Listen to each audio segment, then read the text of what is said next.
ini malam Aidilfitri di Malaysia, bunyinya bertakbir Allahu Akbar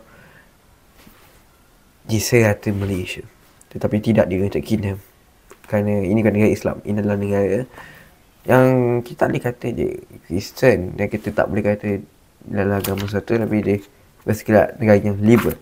Tapi saya nak cerita pasal UK, pasal agama. Saya nak cerita pasal sejarah Imam Bukhari. Kenapa Imam Bukhari diceritakan pada malam Aidilfitri yang kita bergembira ini? Senang je sebab dia.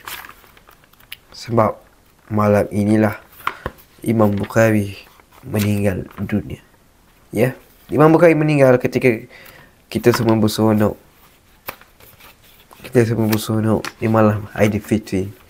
Malam yang kita bergembira dengan keluarga kita, bertakbir sekuat-kuatnya.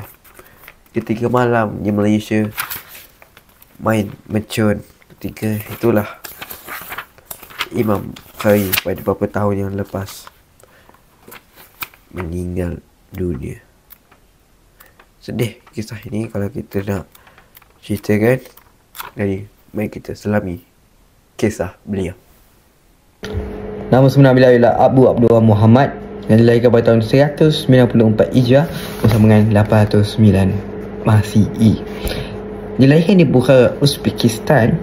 Ketika itu dipimpin oleh Muhammad bin Abu al-Rashid adalah Khalifah Abbasiyah yang ke-6 dalam dunia Islam. Ketika di umur 16 tahun, beliau ke haji bersama ibunya dan terus tinggal kat Mekah ketika itu untuk terus belajar, sambung belajar bersama dengan ulama-ulama besar. Pada tahun 214 Hijrah, beliau berpindah pula ke Al-Madinatul Munawwarah untuk menyambung juga pelajaran hadis beliau.